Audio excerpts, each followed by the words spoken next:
নমস্কার, ওঙ্কার বাংলায় আপনাদের স্বাগত। সঙ্গে রয়েছে আমি সহেলি। নজর রাখবো এখনকার গুরুত্বপূর্ণ খবরে। আসন্ন বিধানসভা নির্বাচনে বিজেপির ইস্তেহার প্রকাশ করতে কলকাতায় কেন্দ্রীয় স্বরাষ্ট্রমন্ত্রী অমিত শাহ। বিজেপির নির্বাচনী ইস্তেহারের নাম সংকল্প পত্র। এবারের ইস্তেহার প্রকাশের আগে রাজ্যবাসীর থেকে ৮ লক্ষ পরামর্শ নেওয়া হয়েছে।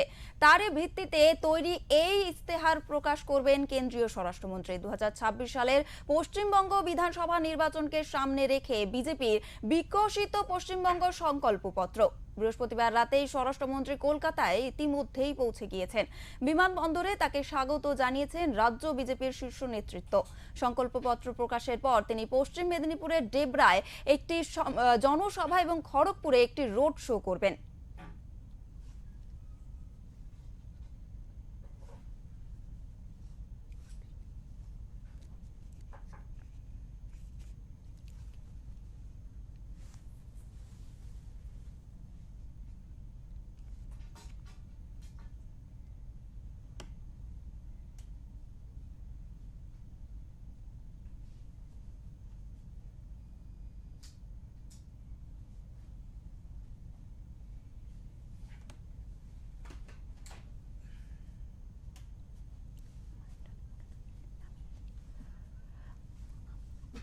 আসন্ন বিধানসভা নির্বাচনে বিজেপির ইস্তেহার প্রকাশ করতে কলকাতায় কেন্দ্রীয় স্বরাষ্ট্রমন্ত্রী অমিত শাহ। বিজেপির নির্বাচনী ইস্তেহার এর নাম সংকল্পপত্র। এবারের ইস্তেহারের প্রকাশের আগে রাজ্যবাসীর থেকে ৮ লক্ষ পরামর্শ নেওয়া হয়েছে। তারই ভিত্তিতে তৈরি এই ইস্তেহারের প্রকাশ করবেন কেন্দ্রীয় স্বরাষ্ট্রমন্ত্রী। 2026 সালের পশ্চিমবঙ্গ বিধানসভা নির্বাচনকে সামনে রেখে বিজেপির বিকশিত পশ্চিমবঙ্গ সংকল্পপত্র বৃহস্পতিবার রাতেই স্বরাষ্ট্রমন্ত্রী কলকাতায় পৌঁছে গিয়েছেন। বিমানবন্দরে তাকে স্বাগত জানিয়েছেন রাজ্য বিজেপির শীর্ষ নেতৃত্ব। সংকল্পপত্র প্রকাশের পর তিনি পশ্চিম মেদিনীপুরের ডেবরায় একটি জনসভা এবং খড়গপুরে একটি রোড শো করবেন।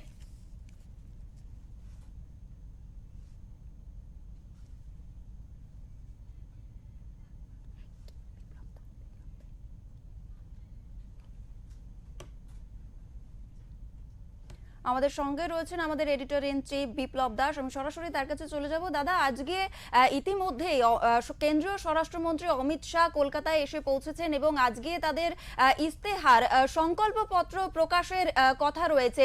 সেখানে কি কি থাকতে পারে, কি জানা যাচ্ছে? হ্যাঁ দেখো সহেলি, আজকে 10ই এপ্রিল কেন্দ্রীয় স্বরাষ্ট্রমন্ত্রী অমিত শাহ ফের শহরে এসেছেন। গতকাল রাতেই অর্থাৎ বৃহস্পতিবার রাতেই তিনি নিউ টাউনের একটি হোটেলে এসে উঠেছেন, সেখানে তিনি রয়েছেন। আজকে তার হাত দিয়ে বিজেপি সংকল্পপত্র প্রকাশ হবে, যে সংকল্পপত্রের নাম দেয়া হয়েছে বিকশিত পশ্চিমবঙ্গ। বিকশিত পশ্চিমবঙ্গ সংকল্পপত্র গত 2021 সালের নির্বাচনেও এই সংকল্পপত্রের নাম ছিল এবং এই অমিত শাহ কিন্তু ওই বেসরকারি হোটেলে কিন্তু এই সংকল্পপত্র প্রকাশ করেছিলেন।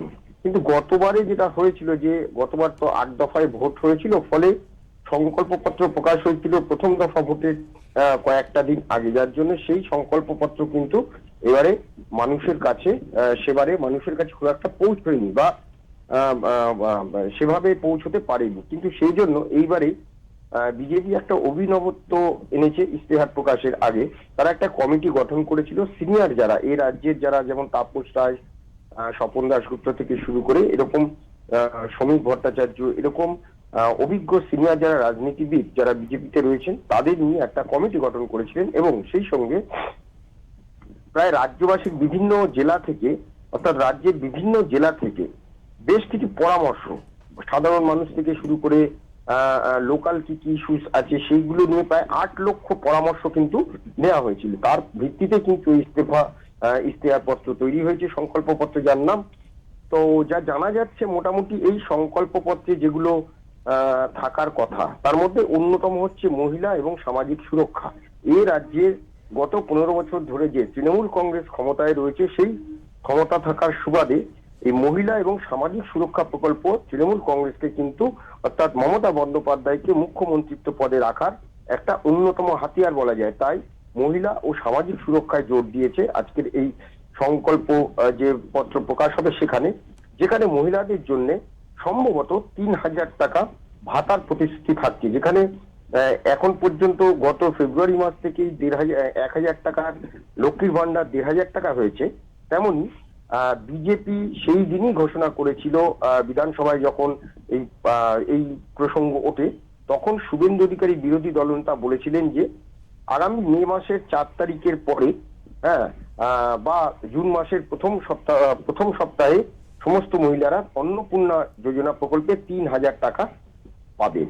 অর্থাৎ এই যে আর্থিক সহায়তাটা, এটা কিন্তু দ্বিগুণ করার একটা প্রতিশ্রুতি থাকার সম্ভাবনা রয়েছে। দ্বিতীয়ত রয়েছে শিক্ষা স্বাস্থ্য। এই পশ্চিমবঙ্গের শিক্ষা একটা বড় দুর্নীতি এবং স্বাস্থ্য নিয়েও নানান রকম অভিযোগ রয়েছে। সেই জায়গাটায় শিক্ষা এবং স্বাস্থ্যে জোর দেওয়া হচ্ছে, যেখানে মেয়েদের কেজি থেকে পিজি পর্যন্ত বিনামূল্যে শিক্ষা এবং বিশেষ স্বাস্থ্য প্যাকেজের কথা ঘোষণা থাকতে পারে। আমরা জানি যে এই রাজ্যে আয়ুষ্মান ভারত প্রকল্প কেন্দ্রের, হ্যাঁ, সেটা কিন্তু চালু করতে দেয়নি এ রাজ্যের তৃণমূল কংগ্রেস সরকার। তাই সেই আয়ুষ্মান প্রকল্প যেমন রয়েছে, তেমন এ রাজ্যেরও কিন্তু একটা প্রকল্প রয়েছে, স্বাস্থ্য সাথী প্রকল্প। তো সেই প্রকল্পের বিকল্প যে আয়ুষ্মান ভারত, সেটাও কিন্তু এই প্যাকেজে থাকছে। এরপরে হচ্ছে সংরক্ষণ, চাকরিতে সংরক্ষণ নিয়ে কিন্তু এ রাজ্যে নানান দুর্নীতির অভিযোগ উঠেছিল। তো সেইখানে 33% চাকরিতে মহিলাদের জন্য 33% আসনের বিষয়টি গুরুত্ব পাবে। এটা গেল মহিলা এবং সামাজিক সুরক্ষার একটা বিষয়। এর পরে যেগুলো থাকার সম্ভাবনা রয়েছে, এ রাজ্যের গত 15 বছর সরকারের পরে প্রথম যে অভিযোগটা, সেটা হচ্ছে এ রাজ্যে কর্মসংস্থান নেই, চাকরি নেই।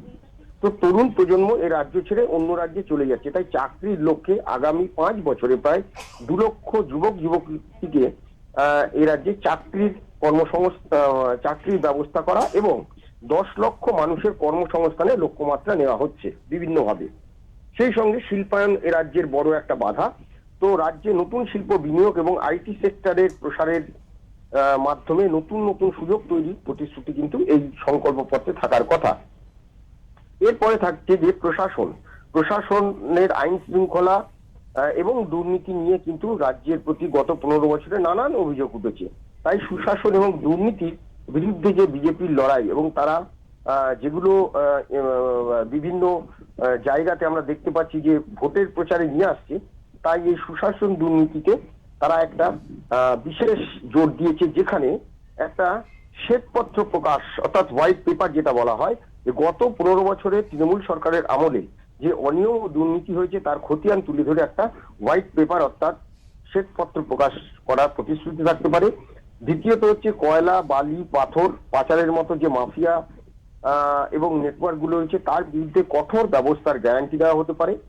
এছাড়া আরেকটি বিষয় যেটা, সেটা হচ্ছে এ রাজ্যের কৃষি ব্যবস্থা। এ রাজ্যের কৃষি মধ্যে একটা তো যেরকম রয়েছে যে বিভিন্ন 2 ফসলি, 3 ফসলি, 4 ফসলি যে জমি রয়েছে, সে জমি নিয়ে নানান রকম সমস্যা রয়েছে এবং অভিযোগ উঠেছে যে বহু জমি বেনামে বিক্রি করে দেওয়া হয়েছে, নোনা জল ঢুকিয়ে সেখানে মাছ চাষ করা হচ্ছে, এরকম নানান অভিযোগ রয়েছে। তাই কৃষক কল্যাণ যোজনা, অর্থাৎ পিএম কিষাণ নিধির মাধ্যমে কৃষকদের জন্য বিশেষ স্বাস্থ্য বীমা ব্যবস্থা থাকতে পারে।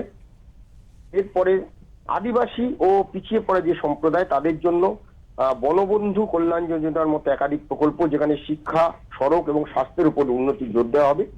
এছাড়া যেটা বলছিলাম যে কেন্দ্রীয় যে সমস্ত প্রকল্প, যেমন আয়ুষ্মান ভারত প্রকল্প, উজ্জ্বলা যোজনা, আবাস যোজনা, তারপরে 100 দিনের কাজ, এই যে বিভিন্ন প্রকল্পগুলো, হ্যাঁ, জল ধরো জল ভরো, এই যে পরিশ্রুত পানীয় জলের জন্য যেটা, এই যে বিভিন্ন যে কাজগুলো এই রাজ্যে আটকে রয়েছে, কেন্দ্রীয় প্রকল্পের যে কাজগুলো আটকে রয়েছে, সেগুলোতেও কিন্তু যাতে এই রাজ্যে আবার পুনরায় চালু করা যায়, সেই জন্য কিন্তু এই